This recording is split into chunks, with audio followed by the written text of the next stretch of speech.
if you could be that guy, if you just happen to weasel your way into it and be that one person that's creating those 50 joints for that particular show or episode or whatever, you are that guy. And they are going to come to you all the time. Because it's like, oh, this machine is pumping this out like this Hmm. with this kind of quality. Because there's a lot of people creating a lot of music, but a lot of it is not quality.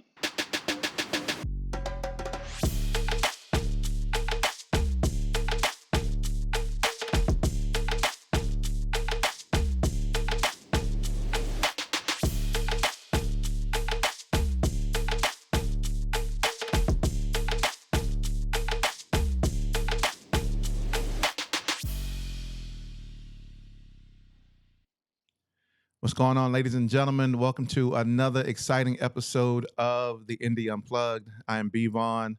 My co-host Johanse is not here with me today, but keep him in your prayers. He had a family situation that to put all his business out there, but I got to care for my co-host. So if you're a praying audience, make sure you pray for my co-host Johanse and his family during this time. But today we got the pleasure of having on the show today Brandon Plan B85 Ross. So let me give you his background. He's going to share his background with you, of course, and I'm going to let him, salute and introduce himself in here in just a moment. But he is a renowned music producer, recording engineer, and the founder of 1985 Music. Starting his music journey at 13, Brandon has produced, recorded, and written music for artists like Trader Truth and Smoke Diza. With placements on MTV's Guy Code and Catfish, he scored the award-winning short film The Best of Two Evils and featured films like Papillon recently, which I think is an amazing achievement. He served as the lead composer for Tyler Perry's Sistas on BET, showcasing his versatility and dedication. Today, we're going to dive into his journey, his creative process, and his future vision. Man, Plan B85, welcome to the show, brother. Oh man, I appreciate you. Thank you for having me, man. Thank you for having me. Yes, sir. Sir. Happy to be here. Man, I appreciate it. Appreciate you taking the time, on For this sure.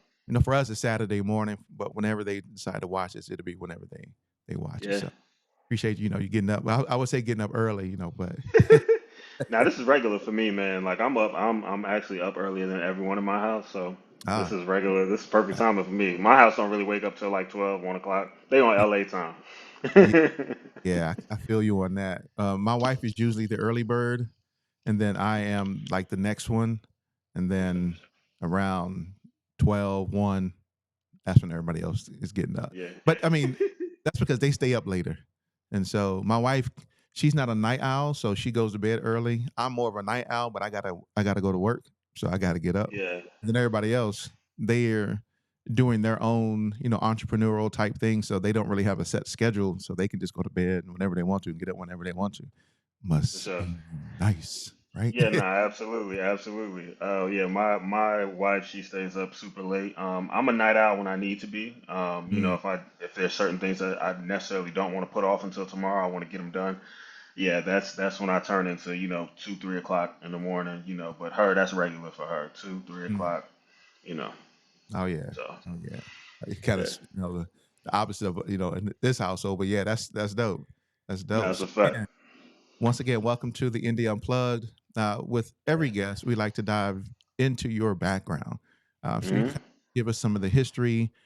We know you started music at the age 13. Kind of like what was your journey up to that point? What prompted you, and then kind of what led you to where you are today? Oh man, you're gonna make me go back into my memory banks. I don't even Mhm. or even visit those parts of my cerebellum. But we here. Um, So I started doing music when I was really young.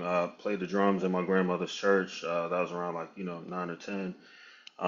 And around the time when the world was transitioning into using PCs or using computers for everything to download music and connecting with people on the internet, I discovered how to make beats or how to engineer and really kind of create my own stuff from scratch early on. And I was working with my mother a lot, who was a singer songwriter at the time, around like when I was like 14 or 15 years old. So a lot of her earlier demos, I was producing and kind of cutting those demos as a kind of a self-taught recording engineer at the time, and she would take me around to different studios, and I would connect with different people, and it just became a part of my everyday life. You know what I mean? And then graduating, going to high school, I had connected with a lot of people, a lot of friends who are now in the music industry, professionally. Um, working with them as artists, some of them rappers, singers, songwriters, and other producers, um, and it just kind of grew from there. Just learning from my peers, and it's something I never really went to school for, as far as like production and engineering. But just being around certain people and kind of learning from them, and then fast forward again, in my mid 20s is when I discovered sync licensing, and I've kind of been in that ever since. Yeah, that's what's up. Yeah, Yeah, I know that's a long-winded slash, long-winded answer, but uh, yeah, I think that's for anybody such as yourself who grows up in a home where their parents are in that type of culture, in that type of scene. oh Uh, yeah, you mostly gravitate towards that, right? I find very it much interesting so. because I didn't grow up with anybody. Well, I do have members of my family who are singers and songwriters and Mhm, things like that, but not my immediate, not my mom, not my dad. Well, my dad sang on the mhm. corner when he was growing Yeah, up, right? He was one of yeah. those, back in Baltimore, he was one of those, doo-wop type dudes. Oh, But for sure. oh yeah, yeah, he was one Still of music. he was the doo-wop dude. So, Yeah. but I think that's important, because from an early age for yourself, you grew up in that, and you got Mhm, a firsthand knowledge of that. And I think, and that's kind of the thing, right? What's the most prevalent way of learning how to be in this music industry from a producer engineering perspective? Is it going to school, kind of like mhm. Full Sail or AES, or one of those types of school, or is it you learn by the hard knock life, being in the grind every single day? I think both has its advantages. Absolutely. For you, do you think that you wanted to go to school for it, or is it something that you wanted to pursue, or do you think that the knowledge you gained was sufficient enough to elevate you to where you are today? If I'm being honest, I didn't know it was an option for me to go to school for, specifically, music, or engineering for that matter. Because a lot of it, even when I was in high school, that was really where I got my hands on training. I was damn near intern at the Booger Basement, which was, the Fugees, where they recorded the Mm, score. My friend and brother, Lil Wonder, when we were in high school, that's where he would take me after school every day. That's where I learned how to, use Pro Tools, learn how to use the MPC, and kind of just learn signal flow for that matter. So it was really the hands-on thing for me. And then when I graduated, I did know that there were like, some colleges out there like Five Towns College and, some of some of those other schools. But as fate would have it, as soon as I graduated high school, I ended up moving to Miami and I signed a production deal with a company that kind of just showed me the ropes. And mm, I was, producing, recording, and touring all of South Florida, immediately after high school. uh, So, yeah, I kind of, it was one of those, to answer your question, it was one of those things I kind of hands on, really, hands on training is what kind of got me in the door.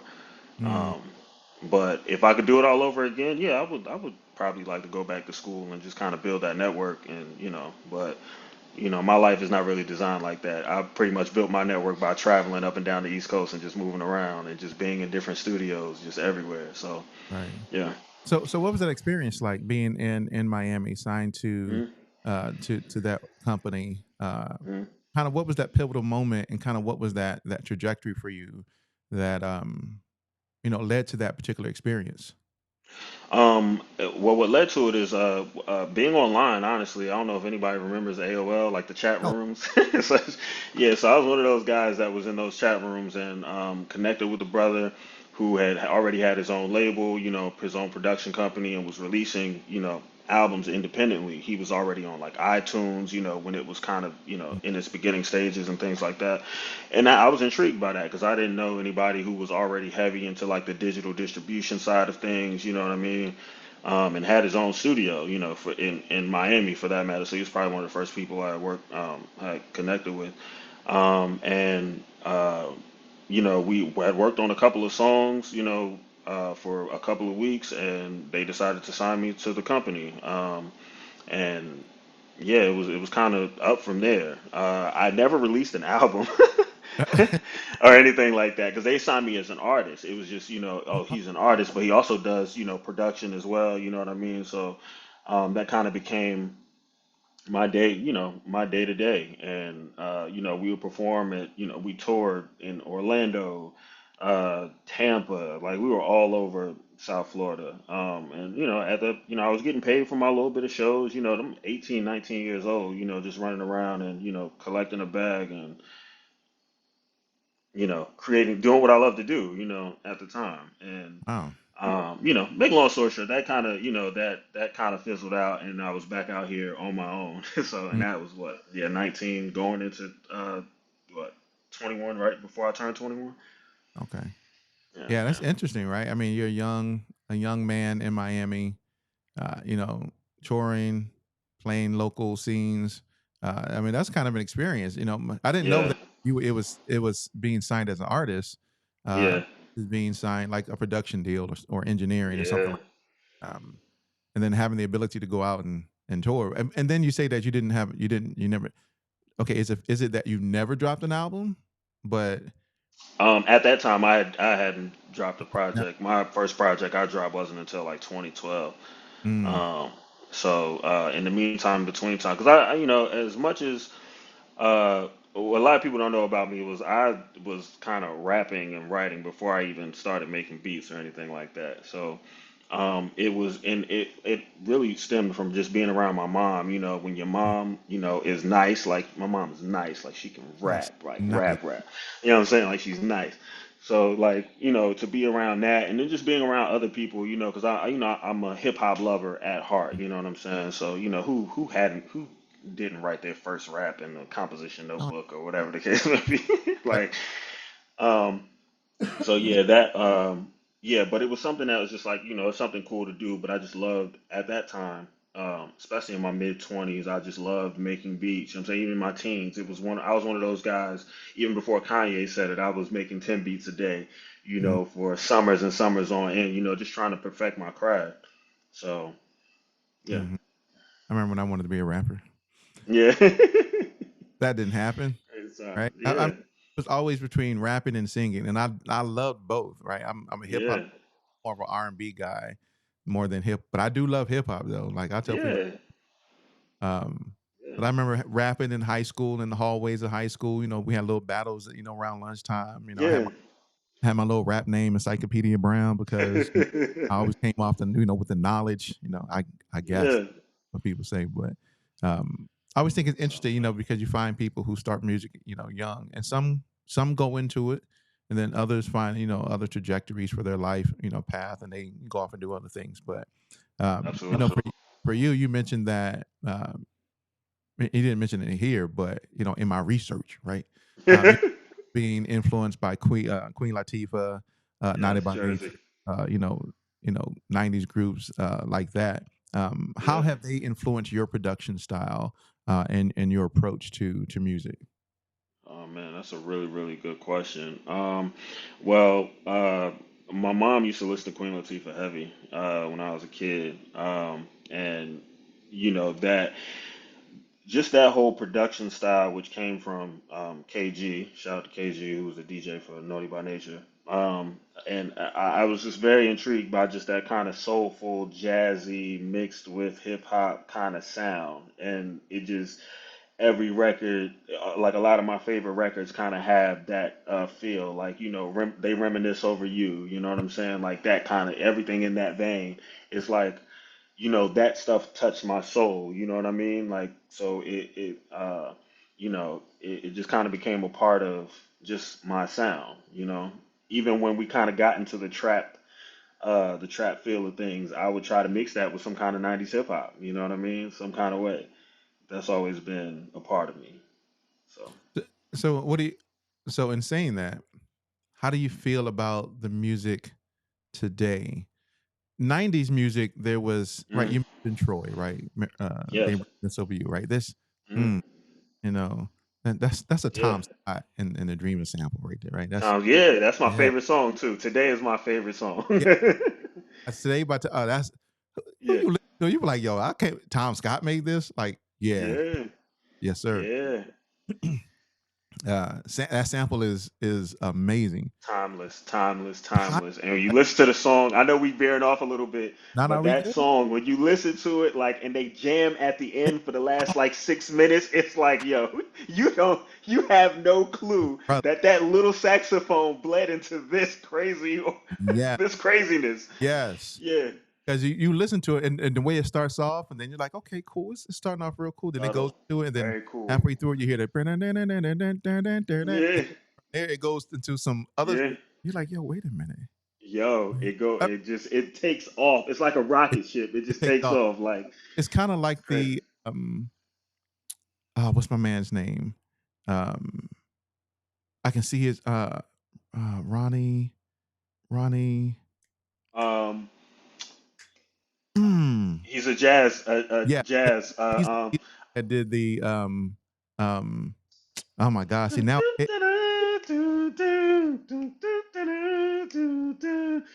no Is it Ronnie? Ronnie? It's not Ronnie Jordan, is it? No. no. It's see you make me look it up. Yeah, Um, yeah. Q-Tip and took it for oh my gosh, man. Am I it's sad. I'm gonna blame it on being Saturday morning. Yeah. Um, but anyway, that sample I think I know what you're talking about I though. can't All but right. that sample that Q-Tip used, like it's an amazing sample and it starts off amazing, then it goes off into a totally different thing. I have my own Yes. theory about, music back way before even hip hop when they started Hmm. making music like Tom Scott. Yes. Um, I and especially like James Brown. I think they Hmm. made music. I think specifically James Brown made music knowing that somebody else was going to use it in some way to make other songs, right? I That's a fact. in my head, I listen to a lot of records and I go, they knew that somebody somehow, some way that somebody was Hmm. going to do this in another song later on Yeah. down. But let's make That's a it fact. amazing. Right? You're going to make me look up this guy. I can't remember his name, um, but the question is, listening to music back then, and the soulfulness of the music. How would you compare that to the music of today? Do you think that's something that is still prevalent today? We still get that feeling, or is it something that's kind of lost? Um, it is something that's kind of lost, if I'm being honest. There are only a few people that are actually digging, or really kind of looking for that sound or kind of referring back to that sound. Um, and it's not necessarily a bad thing. You know, everybody has, these different tastes. You know what I mean? There's 10,000, 20,000, 100,000 songs being uploaded on a regular basis. You kind of have to dig for really good music now, even with R&B. You have to dig for that kind of stuff. You can't really, it's not something that's being played on the radio. It's not something that's, it's not your TikTok, Right. viral moment. You know what I'm saying? It's none of that. It's stuff you really have to go dig for. And there are certain producers who are kind of keeping that alive. People like Hit Boy. You know what I mean? Who's not all the way trap. He's one of those people who does a little bit of everything. Probably one of my favorite producers when it comes to that. Hey But boy, yeah, like there are certain producers who are definitely who still reference that sound. You know what I'm saying? That golden era of sound to mm, me.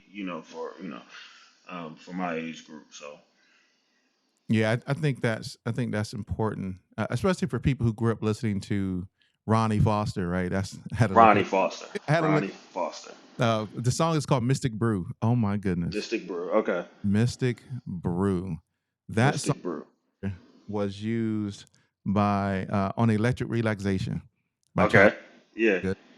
A matter of fact, not even just that. J. Cole and them use it on Forbidden Fruit. Yeah, yeah, yeah. It Exactly. Yeah, I know was exactly what you're talking about. but yes, I think those samples back in the day were purposely. I think they made music saying somebody's we don't know how, but somebody's going to probably use this later on down the line. Yeah. Like it just has that Facts. feeling. But I think That's a I agree fact. with. I think it is an element that is truly missing within in the music today. Because when you listen to like Troy, you listen to electric relaxation or any of the 90s type of hip hop, UNITY, when you Mm-hmm. listen to Naughty by Nature, right?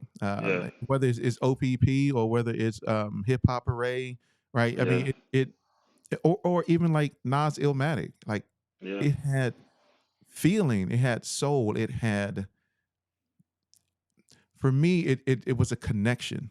Like not just because I grew up in the 90s, but when you heard it, it was like, oh, it Yeah. resonated with your soul. I think today is, I think we're really in the trap drums and hi hats, and Yeah. that's Yeah. basic melody, and it's like let's call it a day. But the music Yeah. back then really made you feel, um, Made you feel something. it made you really Period. yeah. Yeah. Made you Um, feel something. and so for you specifically, it influenced your own musical elements, your musical style and approach to creating. Um, Yeah. so talk about that a little bit. So when you are in that mode, that creative space, whether it is creating for an artist or creating for sync, and I know there's probably differences between the two. So if you Very could much probably so. break that down, that'd be interesting. What's Absolutely. that process for you, for making music, for both spectrums? Um, so so it's kind of tough for me. So when I create a lot of music, I'm normally creating a lot of beats. You know what I'm saying? I'm not creating a lot of songs all the time.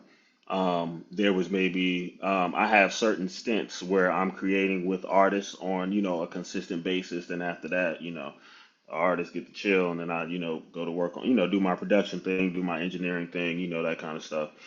But normally, a lot of my tracks, especially now, like a lot of stuff is really created on the fly. Like me and my wife, we travel a lot.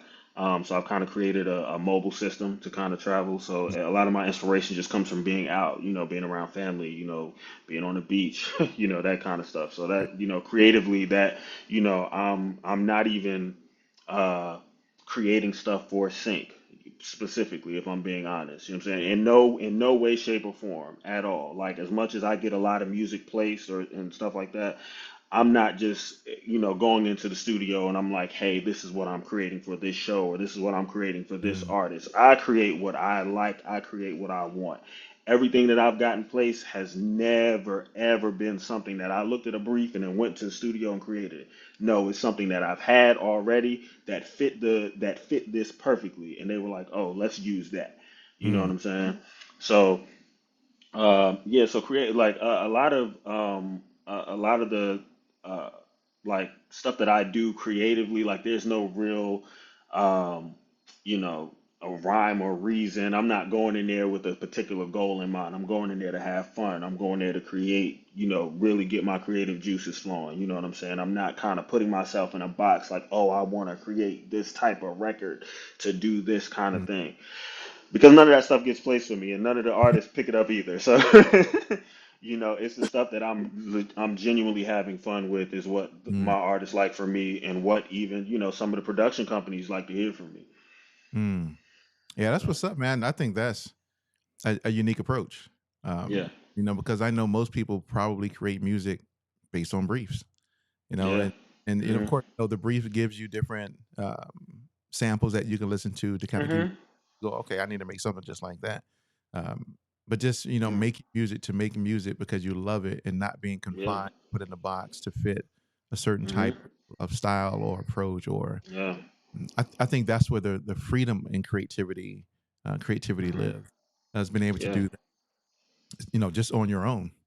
Yeah, and I will say, I'll take it even further. So when, like I said before, I was one of those people who was creating 10 beats a day, and in those 10 beats a day, I was trying to create everything. You know what I'm saying? Trying to create R&B, trying to create beats that sounded like my favorite producer, Timbaland, or trying to make something that sounds like Dr. Dre, trying to make something that sounds like Floetry. Maybe Marsha can jump on this or whatever. Like just really kind of expanding. And of course, none of those beats really got picked up by any artist. But fast forward, a lot of those beats ended up on television and film without me not even thinking about, oh, this is where this could end up. You know what I'm saying? It became, oh, we need something that sounds jazzy. Oh, I have a bunch of jazzy sounding beats. You know what I mean? Like from however long ago. All I got to do is tweak them. Mm. Make them have some kind of dynamics. You know what I mean? And have a stab ending and send that off. And that's what y'all like. I got 1,000 of those. So They got this is well, what I'm gonna be feeding y'all. You know what I'm saying?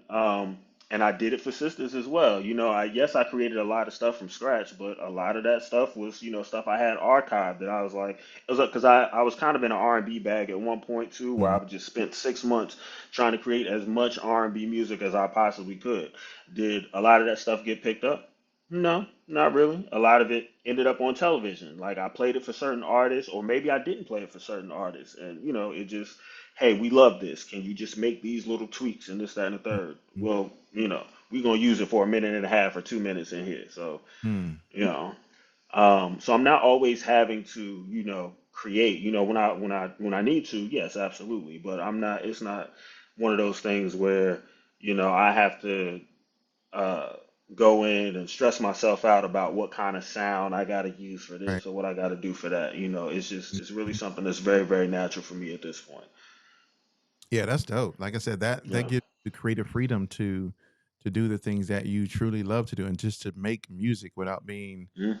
fined, right? Because you hear a lot of people say, "Oh, today, I got to make beats like this person or that person, or they want stuff just like this," and you kind of confine yourself, But Yeah. as music producers, we make music that we like. Yeah, We that we like. like I got songs that I made, and I dabble in production, right? Yeah. I don't tell people that I produce because I don't do it as heavily as I used to. Yeah. But I got songs that you were like, I don't know this, and it was just because I just like the sounds. I like how they sounded together. I like the structure that I put them in, the Yeah. format, how they blended together. And but you'll go, that's not a song you would have an artist on. I'm like, nope, but it's a song that I like Nope. because it just to me it sounds good. And I think that's the, Absolutely. you make music that sounds good to you. Somebody may like it, somebody may not. You Yeah. know, I'm sure there's 100 people, thousands of people out there who do not like the beat to they not like us, right? Yeah. They Um, don't. I They know think it's the most simple beat in the world. one My nephew or niece could have made that. Yeah. Yeah. they're like, who made this? And one of the Yeah. premier producers made this. Ugh. But it's the creative freedom that comes with using Hmm. sound and structure and just being creative overall. Yeah. So I do want to And come. No, no, go ahead, and I'll let you go.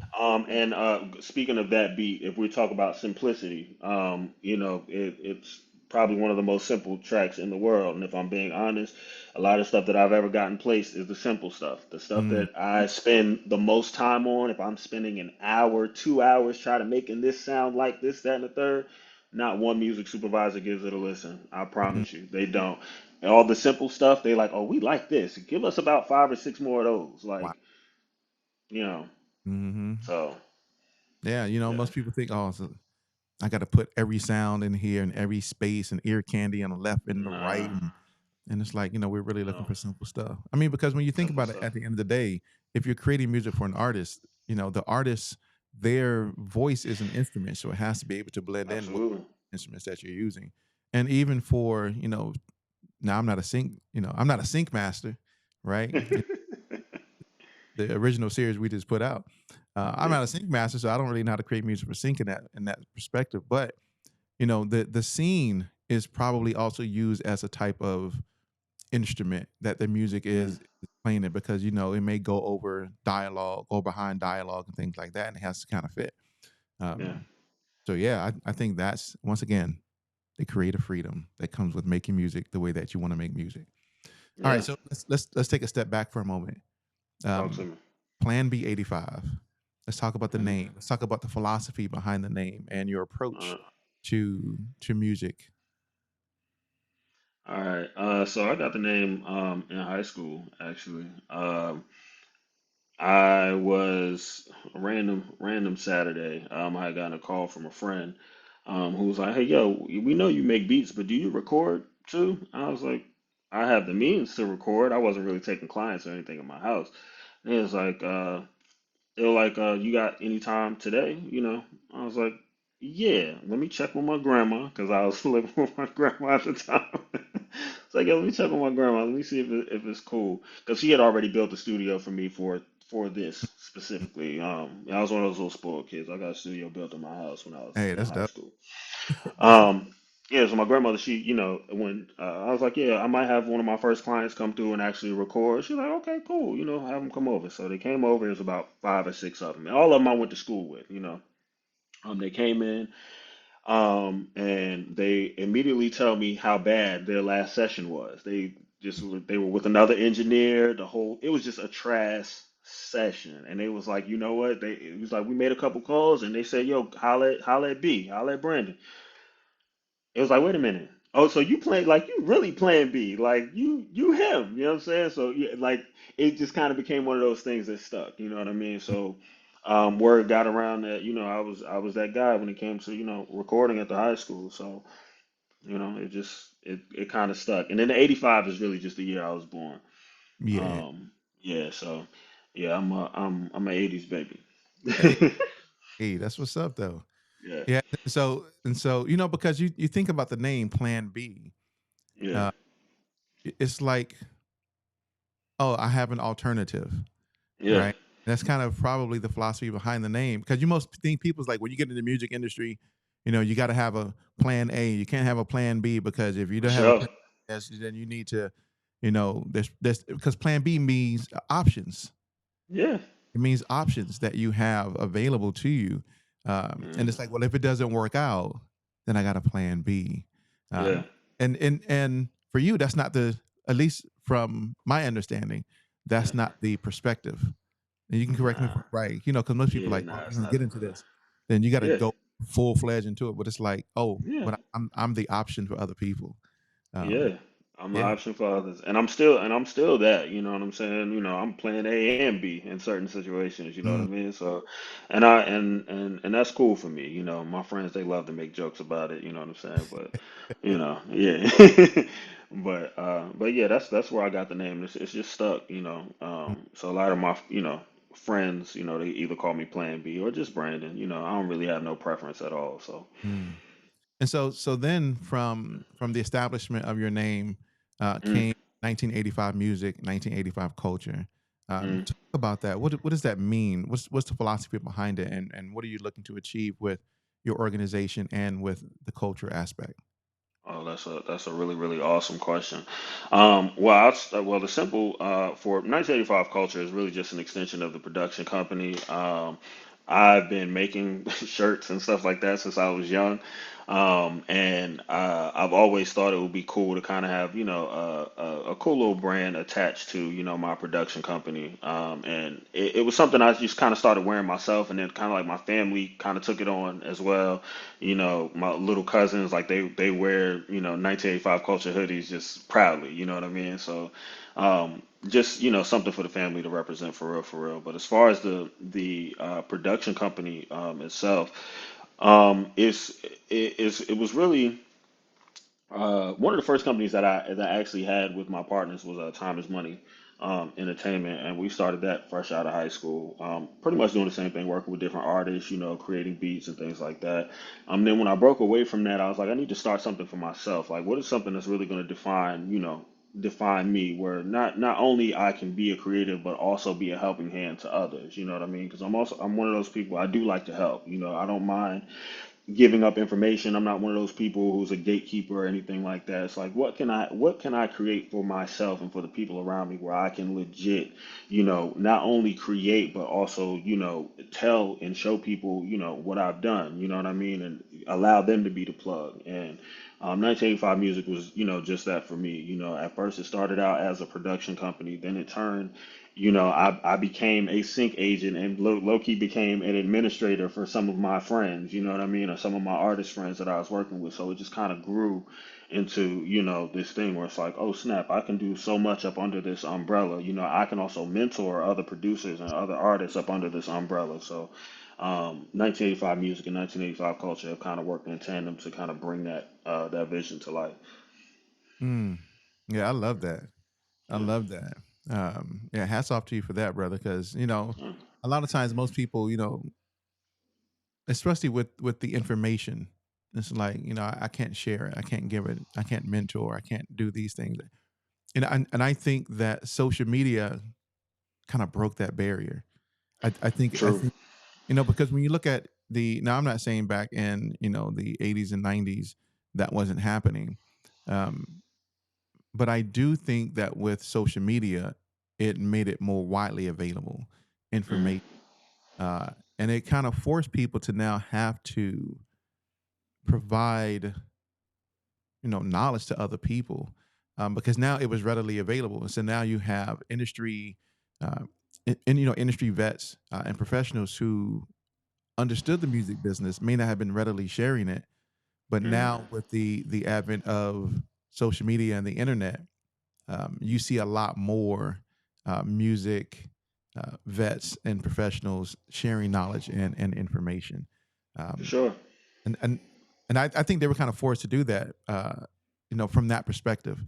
Mm, But I would say for you specifically, hats off to you, because not a lot of people take that approach of, starting an organization, focusing on production engineering, giving information, and building up the next generation of producers through mentorship and things like that. So, yeah. And it's something that I was doing even before, just kind of being online. Because if I'm being honest, I hate social media. I If hate. I didn't have to be on social media, I wouldn't be up there. I, You know what I mean? Like, just like Jay-Z said, if it wasn't for these pictures, you wouldn't see me at all.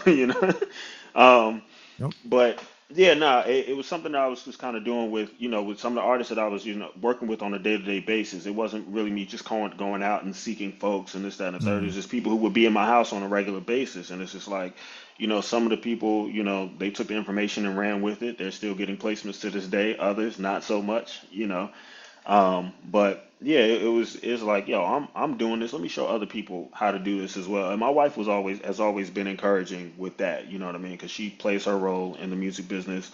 Um, as a music supervisor, and just does a lot of admin work for different people. So, yeah, she, just kind of just having our, even just with like her artist friends and things, like just kind of sharing the information, like, hey, look, you know, this event is happening over here. This music supervisor is looking for something. You know what I'm saying? Or I have a friend who's working on a show who needs this. I know those people to tap in with. And these are just, people within my network that have just been around for, God knows how long, who I actually trust, that can actually get the job done. Because I'm really heavy on that too. Because the music thing is very easy. I think I can get with anybody and create anything dope. It's just once we get to the music and people start freezing up, it's like, I need people who are on board, and the people who are around me when I call, they on go. You know what I'm saying? They'll ask the right questions, like, hey, yo, what's the deadline? How much we getting paid? What needs to be done? You know what I mean? They ask those specific questions, but they trust me to be like, hey, yo, Brandon's gonna make sure we do this. You know what I mean? There's certain artists in my circle, I'm responsible for them getting their first royalty check. You know what I'm saying? mm, And I was like, oh, cool. I was able to help some folks get paid. You know what I'm saying? Like that. It's more rewarding than the placement or whatever itself. You know what mm. I mean? Just being able to say, yeah, I was able to get my mans through the door. You know what I mean? And now they can do the same thing that I'm doing to a much greater capacity. You know what I mean? Like you are really only as rugged or as tough as your team. You know what I mean? So I think that's important. Yeah, that's crucially important. I love the abundance mentality that you have. Mm-hmm. Right, it's ensuring that, like you just said, my man, he's eating. You know what I'm saying? Like Hmm. we work together. He got his first royalty check. He's in there now, right? And Yeah. so opportunities come, he has availability to those opportunities. Um, But I think that's crucial. Having a team you trust, a team that's ready to work, because I'm at that stage right at this moment, literally right at this moment, going, if I was building a team, who would I have on my team? yeah. Do I trust them enough to be on this team? Right? I'm going to tell people in the next year or so, probably the next year or two, right?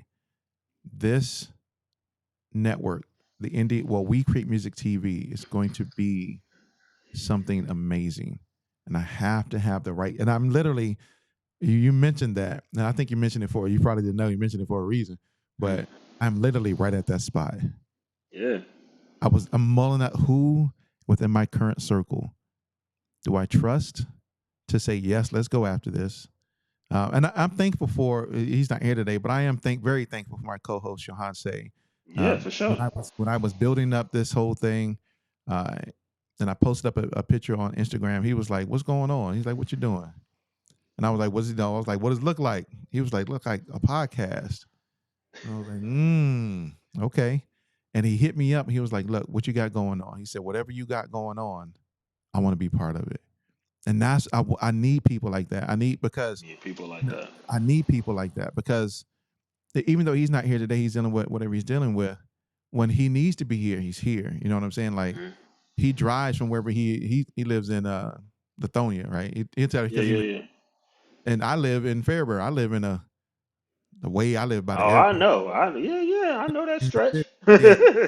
So from there to here, that's Yeah, right. He's committed to it every Wednesday, Friday, and Saturday. Like, that's and what's that's what up. I So, need. I need people who are committed, and I love that because you have people within your circle that are committed, dedicated to the vision, to the philosophy of what you're doing with 1985 music, and they're like, yeah, not just from the fact that oh he's somebody that can get me into the door, you know that's true, but it's the commitment that they have to you as a definitely. person, and I'm literally right at that spot. Yeah, I'm glad that's I'm fire. glad you said that. So Yeah. yeah, And sometimes you got, know, recognizing folks' strengths and weaknesses. You know what I'm saying? I know a lot of people on my team. They not doing the cold emailing like I do. I consider I'm the self-proclaimed cold email king in my house. Like I feel like I could email anybody and they gonna hit me right back. You know what I'm saying? And that's normally what happens. A lot of the time it's just I know what to say. I know I got what you need. I've done my research on you, so I got dirt on you, doggy. I know what you I know what's going on. I got So yeah, so it's one of those things where it's like I know how to get to certain folks, and I know certain people in my circle they're not down to do that. They don't like emailing folks. They don't like even talking to people. You know what I'm saying? But they like talking to me though. So hey, yeah. let's make it shake. You know what I mean? Take a shake, baby. So Like I think yeah, that's and there's no, no. there's certain times where I'm not, like I said, I'm not always creating music. I have other people who are creating. You know what I'm saying? That are actively creating, actively sending me stuff. Hey, yo, I don't know what you're working on, but yo, listen to this. Check this out. You know what I mean? So I got Mm, hard drives full of music. You know what I'm saying? Like I manage my own library at this point. And I have been for quite some time. So um, yeah, that must yeah, be so. So I'm glad you mentioned that. Now that yeah. pose a question. Well, what prompted you to start that, and then what are the challenges that you experience in the management of that? Mm. What prompted me to start it? It's kind of been quite a few years in the making, if I'm being honest. When I first started in Sync, one of the first libraries that I got with, um, they they were very young. They were kind of just starting out, and I submitted a lot of music to them. I think I've told the story on other platforms about I submitted almost 100 tracks to them. 75 of those were placed in a very very short time, Mm, within a couple of months, for that matter. And I had realized, even with me just doing research on their catalog, I was like, wait a minute, they ain't got as much music as me. You know what I'm saying? Like, we have the same amount of music, and I've been doing music for a very, very long time. Keep in mind, I have beats from high school up until now. Yes, I've lost hard drives and things of that nature, but I'm a pretty organized guy for the most part. You know what I'm saying? I can kind of go into the archives and find that beat from 2012 or 2013 with no problem. Um, I realized I was like, wait a minute, they don't have as much music as me, and I'm still actively creating. And at one point, I controlled 90% of the hip hop that was in their catalog. 90%. wow. All right. So that was 2015, 2014, 2015. You know what I mean? And we are 2024 now. I have not stopped making music at all. Now, have there been years where I've only done maybe 50 joints or whatever? Absolutely. There's certain years where I'm just, I'm not in the studio every day. I don't have the time. You know what I'm saying? I'm a guy with responsibilities, a wife, and family, you Right. know. So Mm-hmm. yeah, so I don't have the time that I once, had to, sit in the studio and just create for hours and hours on end. But I did a lot with that time, which in turn allowed me to have this encyclopedia slash library of just, everything from R&B. I have a little bit of, rock. I got hip hop. I have, soul beats. I have a little bit of everything, stuff that I've experimented with for a very, very long time. Even now, Afro beats. You know what I'm saying? Have never created any Afro beats. I probably had maybe 4 or 5 of them in my catalog, but with new projects that I'm working on, that's what it calls for. So now that's what I have to tap into. You know what I mean? So, but to answer your question, it's just something that's it's my own personal catalog that I have just, grown over the years. And just from working with other producers as well, beats that we've never shot to artists that just, that were at one point sitting on my hard drive, but are now on MTV, VH1, wherever, Mm-hmm. So, um, and yeah, this is just really stacking up on just music, period, not just production music, but legit songs as well. Because it wasn't up until maybe like the last 2 or 3 years that I've gotten songs placed. Everything else prior to then has been instrumentals. Um, there's one catalog right now that has one of the music libraries that I work with. They have about 300 tracks of mine. Wow. Yeah, that they've been working with for years now. Probably And about to be going on 10 years, and I still get paid from that catalog. wow. How do you create that many? Yeah. That's crazy. Like it takes me like a week to create one beat. Like a Yeah. whole week. But then again, I don't do it. I don't do that side Yeah. as I used to. Yeah. I do need to get And back into. it don't be yeah. I was about to say don't feel bad about it. Not everybody does, and I kind of came to that realization with just kind of connecting with different producers. You know what I mean? Like it's a lot of producers that say, oh yeah, I create a lot of joints. I create a lot of music. Those are the people I feel like should be in sync. Especially if you're a producer who has been making 10 beats a day, 5 beats a day for the last 5 or 6 years, you could take over a music library, Mm, especially if it's quality. Like if you have high quality music, there's not 20 or 30 producers who are producing quality at a high rate for a music library or just for television and film specifically. You know right. what I mean? And the thing about TV and film is some of these shows they have 30, 40, 50 pieces of music in there at a time, you know.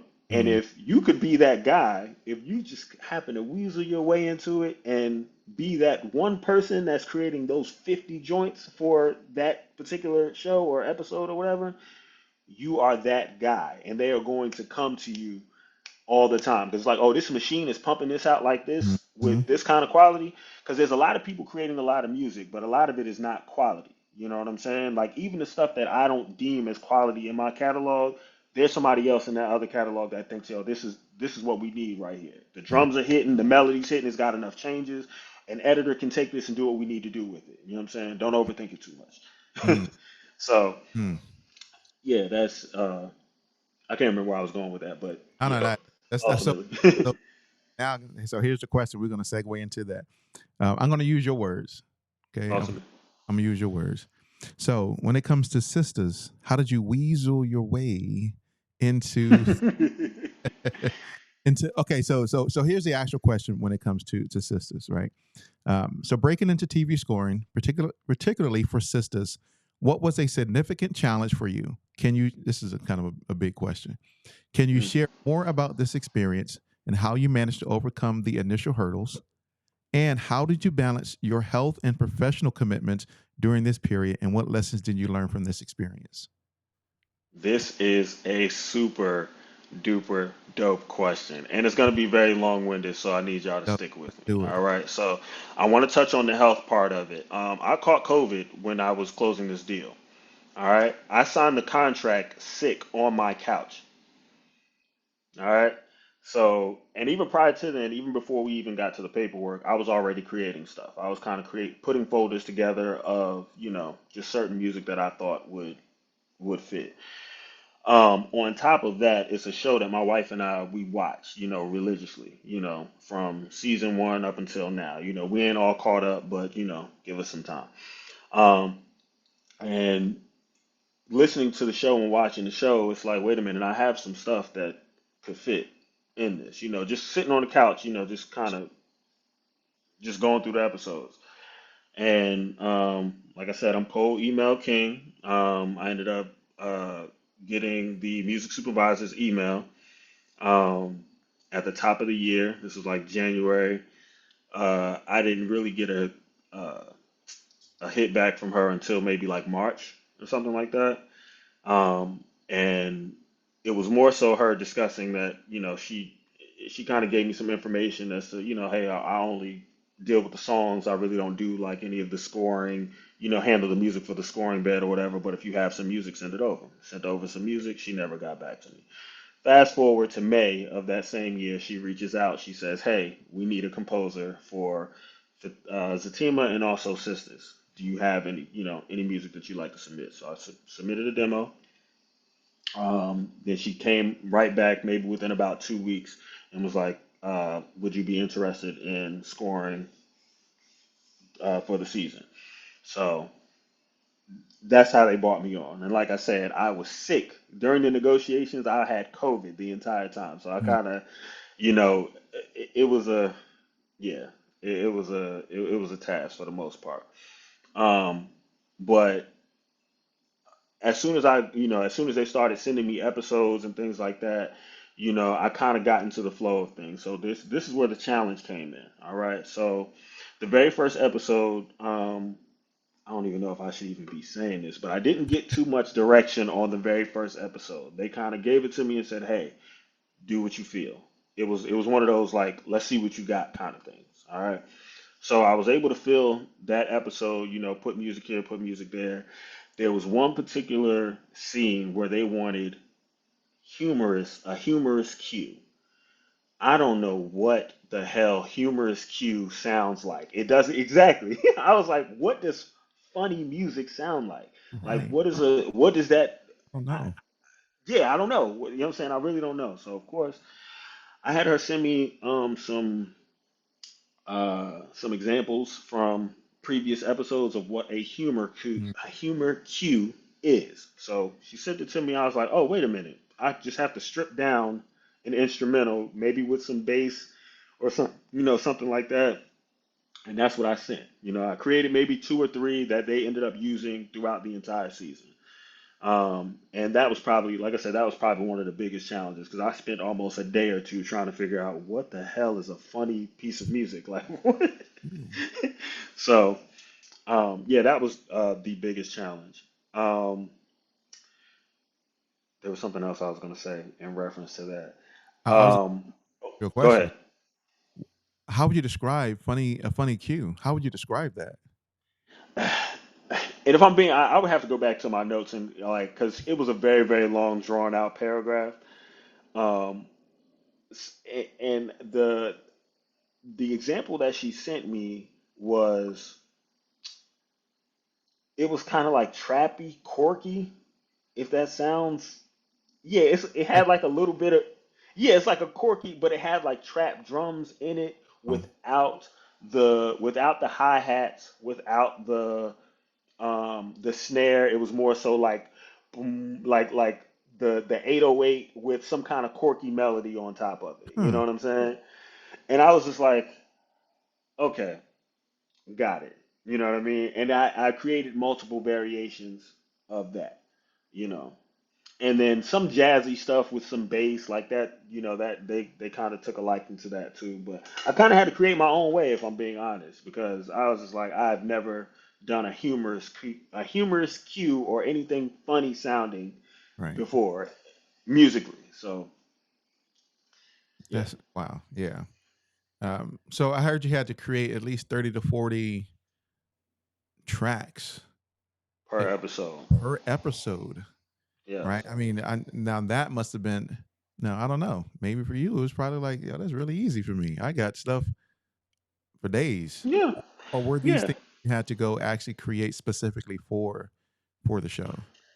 Okay, so some of the episodes I had some stuff already ready to go. Certain things I had to do some alterations to, make multiple versions. I encourage people in sync to just kind of have those on deck. Just have multiple versions of your songs ready to go, or just tracks, bass only, melody only, bass and drum, something without the drums, just a melodic, score version of it. So I had a lot of those in the tuck. However, there were a few episodes that were a little challenging that I had to kind of create full blown orchestrations from scratch, Mm, like literally create, because, it's a difference between just a regular cue or just a regular beat that's kind of, you know, uh, filling the space. But literally, I had to create certain soundscapes that were, because there's a lot of dialogue, you know what I mean? And some of the dialogue is smooth in the beginning, then it gets a little tense, and then it kind of drops back down, and they got to have some music that complements every portion of that. You know what I mean? So I can't just have a loop that's just looping for a minute and a half. You know what I mean? It's got to be something that has some dynamic, some kind of range. So I did have to create certain things that I knew I did not have in my catalog, regardless of how much I looked. It was just like, you know what? Let's actually we got to sit and we got to create something from scratch. You know what I mean? I love doing that. That was a lot of fun. mm, Yeah, and just being able to um, kind of stretch my muscles a little bit. I can do R&B in this episode. I can do some hip hop in this episode. I can incorporate some, some heavy strings, some orchestra strings in here, or I could do some synthesized stuff here. Like, it gave me they gave me the creative freedom to do that. So that's one thing I can say I'm greatly appreciative of. So shout out mhm. to you, Vet, for holding that down. So how did you balance that, right? So even though you had the creative freedom side to do the things that you wanted to do, I'm sure there was input from the music supervision side. So Absolutely. how did you balance those two with still maintaining the creative freedom, but also meeting the needs of the music supervisor for that show? It's really just a communication, if I'm being honest. Me and Yvette, we kind of created a system. She always, not always, but sometimes she have notes. A lot of it wasn't creative notes, if I'm being honest. There was only really one creative note that I got in the beginning, and that was no trap no trap cues, no hi-hats, crazy repetitive hi-hats or anything like that. That was really one of the biggest creative things. A lot of the edits that they wanted me to do were, hey, can you extend this a little bit longer? We like this cue. We want to hear it for another 30 seconds. You know what I'm saying? Or can you fade this out and blend that into, you know, this particular cue or whatever the case may be.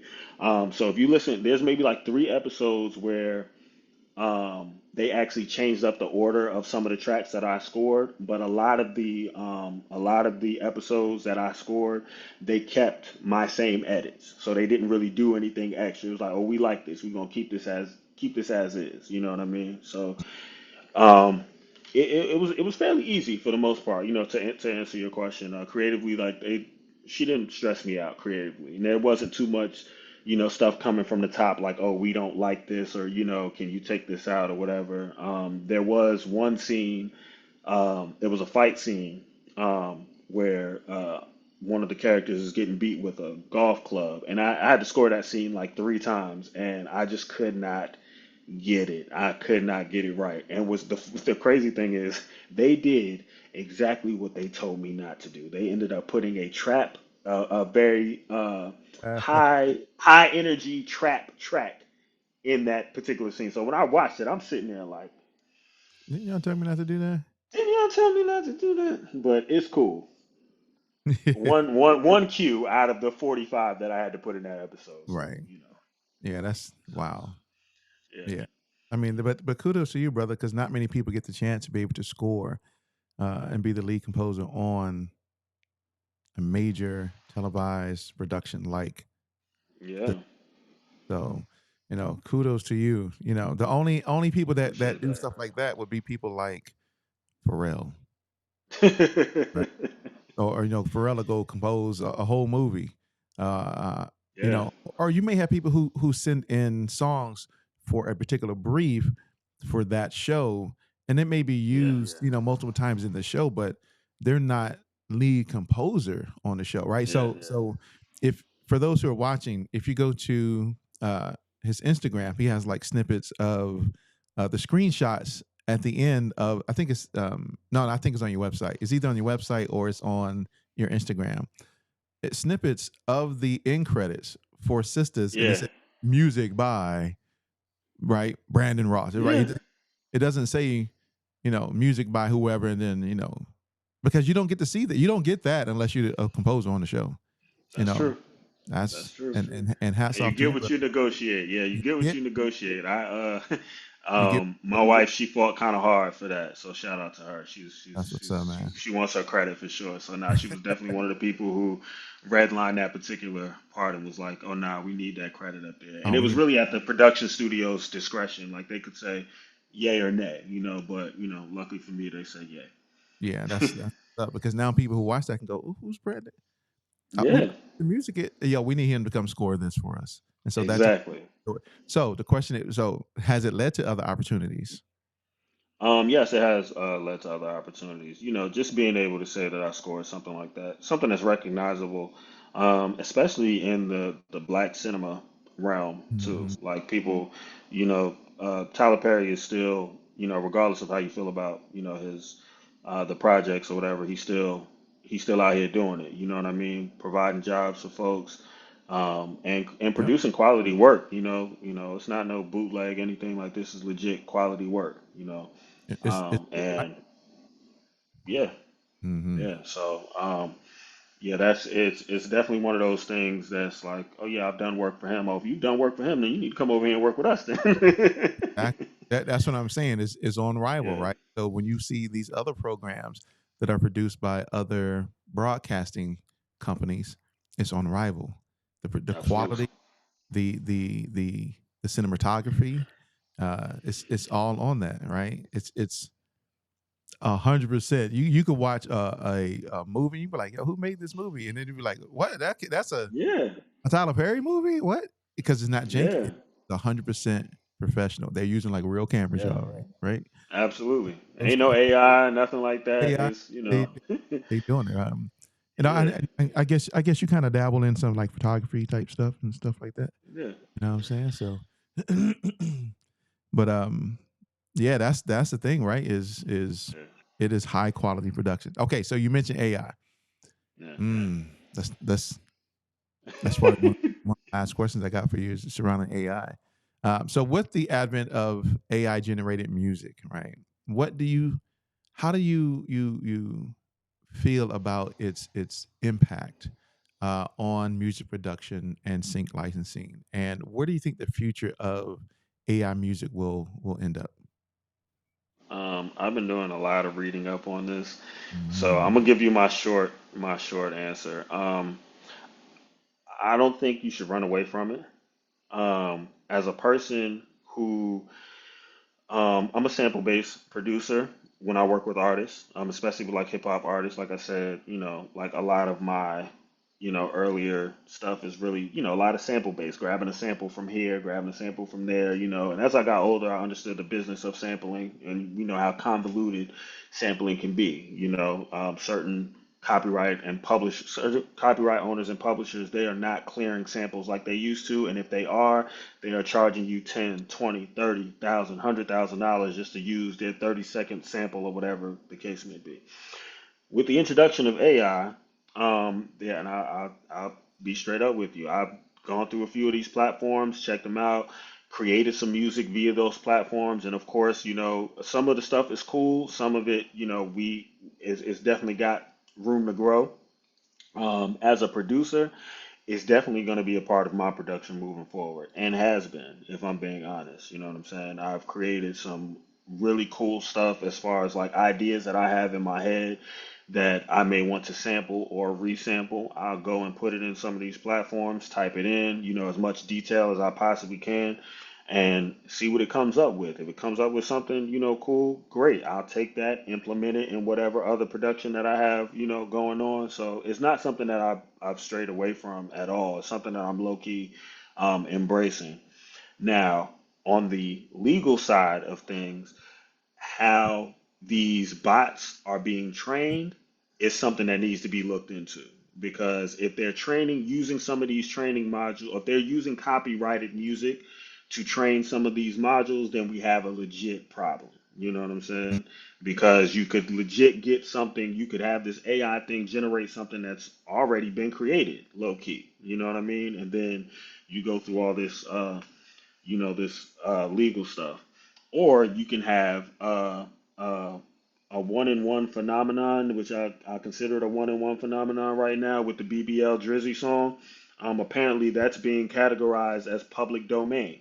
You know what I mean? But the producer is still entitled to royalties from Right. that.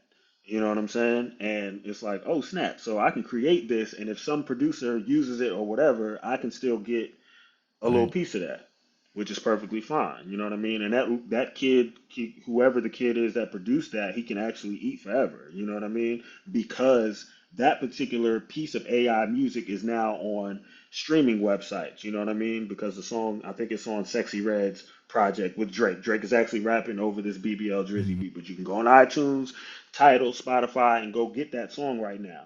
There's Mhm. a performance royalty attached to that song. So Yes, sir.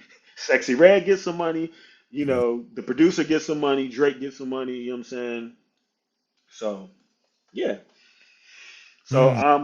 like I said, I think it's just something that you should go ahead and embrace. I mean, it's not going anywhere. Just like the MP3 in the WAV file is not going anywhere. So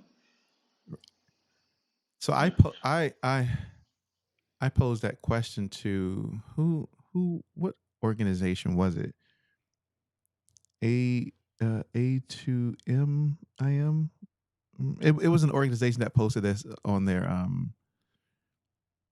Instagram, talking about the companies being sued. You know, the AI music companies being Mm-hmm. sued. And in the article that was written, they were talking about what you just mentioned about using copywritten music or copyrighted Yeah. music to train their models. But here's the question that I posed, and nobody's they haven't. I don't think anybody responded back to it yet.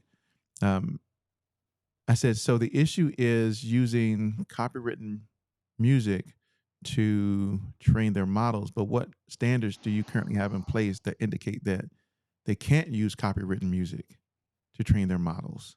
Like, what parameters are currently set in the industry, which there aren't any at the moment, right? Because Mm-hmm. music is kind of new. But I guess the question is, what prohibits them from using copywritten music to train the models? They're saying, okay, listen to this song, listen to the elements of this song. They have drums and hi-hats and claps and melodies and guitars and whatever the case. And they're using those.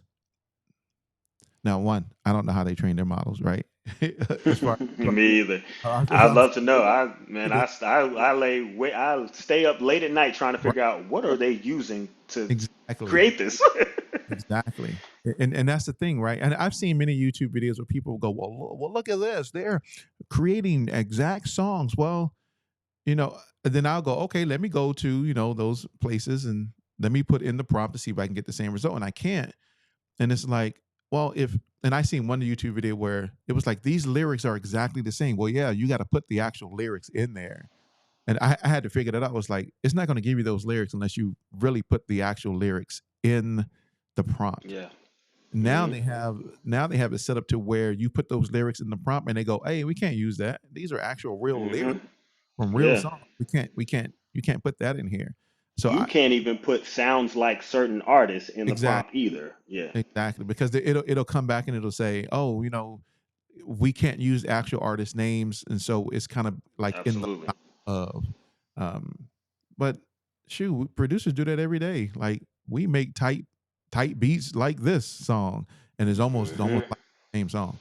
Um, It is. Say it but again. it literally almost is. Um, but that I think Yeah. that's the thing that they got to kind of rectify is there a standard that says, because one, they're not using your music and putting that same music out. So what prohibits them from using that training model or that Mm-hmm. song as a model? When you look at organizations, right? And you look, so let's say that you have an organization that does, as an example, they make burgers, right? Now, granted, McDonald's is not the only organization that makes burgers. I'm sure there's Mm-hmm. a model somewhere that is implemented about how to make. Burger King makes their burgers different, right? They're flame grilled. Mm-hmm. McDonald's makes their burger, but they all make burgers still, right? And this True. they couldn't capitalize off the fact that we make burgers so nobody else can make burgers. They make it differently. And I'm 100% sure that people who worked for Ray Kroc ended up going off and starting some other company where they use that model to do it. And Ray couldn't really sue them because they're not making models burgers the same way they're making burgers here. So I guess my point in this kind of abstract example is they may be using. I think they are. I think they're using Mm. copyright music, but there's no terms or legality around parameters saying that they can't use that music That's the truth. to imitate the structure or some of the tonality of those, um, the AI generated songs. And trust me, there's a million. I go to those things. I'm like, there's millions of songs on these platforms. I'm like, oh my gosh, some of them sound Yeah. good. Some of them's like, Yeah. they need to As work on a that. The crazy thing is, and this is just kind of tying it up. Um, I've been listening to music for a long time. I've been collecting sounds. I've been a sound collector for years, and I'm also a sound designer myself. And listen, there is so many different ways and so many different places they could be pulling a lot of this music from. I've even watched TV. I've heard certain loops, you know what I'm saying, like royalty free loops that sound similar. So I go down this rabbit hole of, how many people have used this loop? How many people have actually used this sample to use dot, dot, dot. Um, and I've even experienced it myself. I've gotten detections on TuneSet that aren't even my beats. They just so happen to this particular pattern sounds so much similar to this particular pattern that they mistaken that for my track. You Mm. know, so I've kind of there's I say all that to say there's really no way around it. You know what I mean? I mean, you just got to learn to embrace the technology. Like, you know, Do you think that the sync scene is going to have to adapt to that's a the really good question. generated music? That's a really good question. I wouldn't be surprised if producers are already using it. Mm. Oh, You know, yeah, in sync for sure. Um, and look. and now that's it's gonna create a problem. Creatively, the creative integrity could be a little funky. Moving forward, Mm-hmm. if producers are going to continue, use AI to, create music for sync. I'm one of those people I'm just an advocate for authenticity. Like I said earlier, I don't create music for sync at all. I create what I like, I create what I love, and that is what music supervisors and music libraries like for me specifically. You know what I'm saying? They don't like they. I guess real music lovers can kind of tell when you're kind of forcing. You can tell when your favorite artist is trying to force a sound on you. Mm-hmm. It's like, bro, you don't even do this. Why are you trying to sound like Drake? You know what I'm saying? Like, I came to you for this. Like, I don't need you to sound like this. You know what I'm saying? So, it's gonna be funny when you start hearing other, producers putting in these prompts and they're starting these AI generated, uh, softwares or platforms are creating the same music for this person because the prompt is so similar. You know what I mean? So those are the risks that you kind of run into, and that's why I stay away from using splice loops as much as I've worked with splice on packs in the past. I don't use that stuff in my own production. Maybe some drums or something like that, but when it comes to melodies, especially if I didn't tweak them Mm-mm. to the highest level of tweakingism, no, it's not happening. Wisdom. So. Yeah. So I try not to, but I hear it all the time. I watch TV just to hear the music. You know what Mm. I'm saying? So I know when they're being used. You know what I'm saying? Redacted producer used it on The Shy. You know what I'm saying? Like, and I saw the credits. I'm like, wait a minute, that's my guy. Like, you know what I'm saying? Like, and it's just certain things I just kind of peep. You know what I mean? Even with just producers and doing regular songs, I know the loops, I know the sounds, where they got this stuff from. Sometimes I may have to do a little bit of digging, but as a person who's been creating sounds and has just been listening to sound, buying sounds, you know what I mean? I just know where it comes from. Mm. Yeah, I wouldn't be surprised if so, music supervisors started using these platforms to put in their prompts to give them exactly what they were looking for. I'm yeah, just, I can kind of see that. They, you know what? We don't really have anything yeah, that. Let me go type it in. yeah, Oh, exactly. you know what? That we just need the instrumental. Okay, because Yeah, that's that's it. it. Let's throw it in there. And don't even have to worry about the clearance of it. Exactly. Yeah, exactly. Man. Exactly. So I got two last questions for you before Talk we to me. end our time today. Um, question number one: loyalty is timeless. Mhm. How did you hook up with them? Oh man, Because that's they're a like my favorite group right there. Like I don't know if they yeah. know that, but when I heard they stuff, when I interviewed them, then I heard their album, I was like, yeah, these dudes are like one of my favorite groups right now. When I saw their interview on your platform, I was like, look at my guys. Like those are my dudes. Like when I tell you those are my dudes, I hooked up with them. So there's a studio in Atlanta called Collab, and I came in as an engineer. This was during the pandemic, when studios were kind of opening back up a little bit. And I met them there. I was playing some beats off of my iPad. It was kind of like one of those pass the aux kind of situation. Everybody was just kind of passing the aux, playing their stuff, and I was in the room. I played some beats, and they came in and they started freestyling, and I was like, oh no, I got to work with these dudes. Like, there's no way. I'm not. I said I can't let them walk out of the studio without me, you know, working with them. And it started out with me just sending them a couple joints, and they were smoking everything that I sent them, like everything. And fast forward, I got an opportunity at Fox to be a part of their writing camp, and they were the first people I called, and I was like, "Yo, I need y'all," you know what I'm saying? And they showed up promptly. They on time. They handled a business. They got everything situated, before we stepped in the room. And as fate would have it, they had us in the room, just us three. You know what I'm saying? And we cooked up a couple joints for Fox. They picked up two, and yeah, those are my Mm-hmm. guys. So shout out to Loyalty is Timeless. Mm-hmm. You know what I'm Yeah. saying? Yes, man. Like Yeah. I'm telling you right now, there are not many artists that exist in this world that if I had a record label that I would sign, Yeah.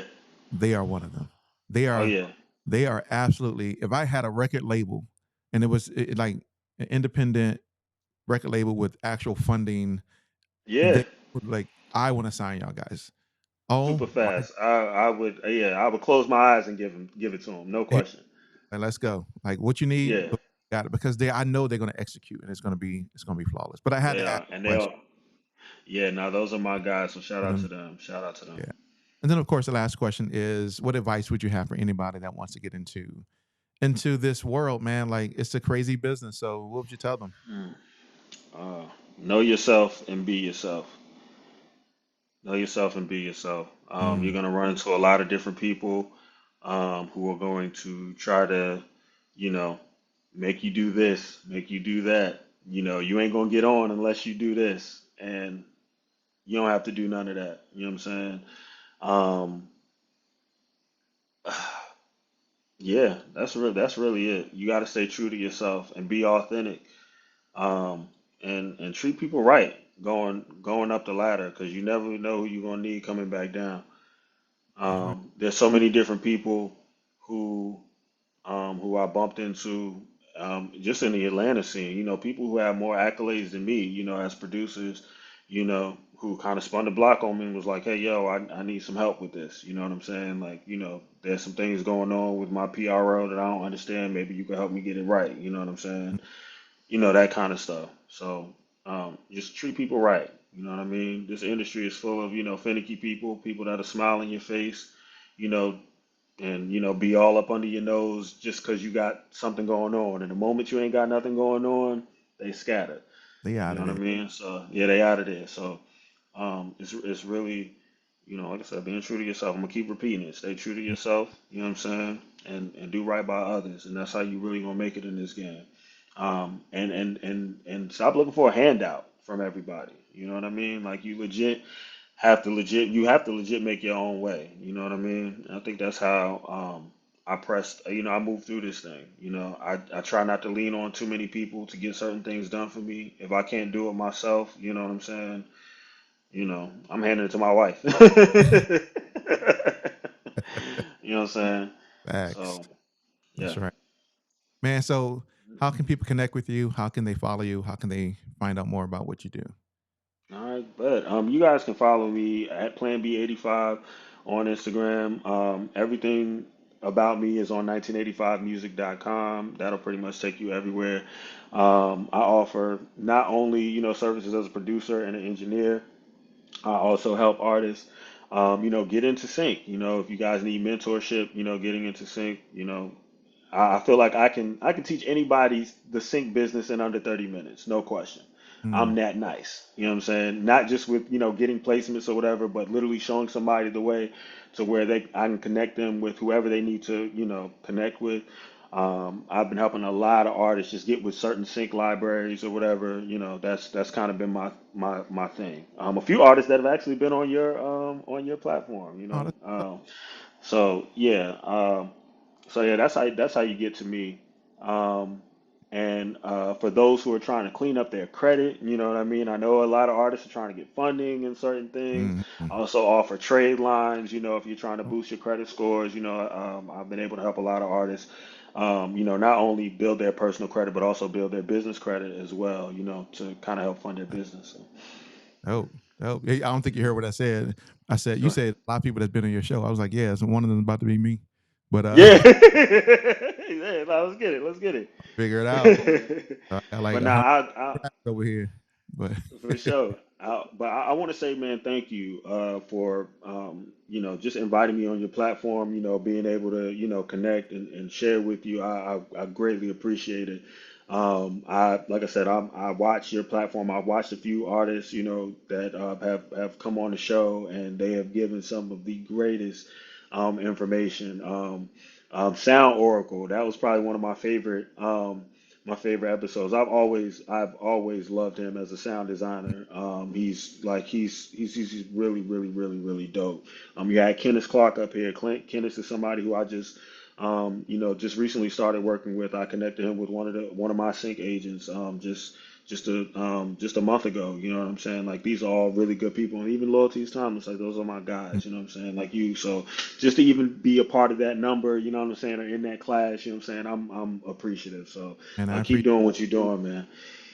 Thank you, man. I greatly appreciate it. Greatly appreciate Yeah, it. It's been a pleasure, man. Definitely, we're for gonna sure. connect because I need some mentorship. But Nah, for sure, man. but ladies and For gentlemen, sure. man, once again, thank you for tuning in once again to the Indie Unplugged. I am B Vaughn. You can catch this episode coming soon, of course, right? But thanks for Yes, tuning sir. in. Peace. All right.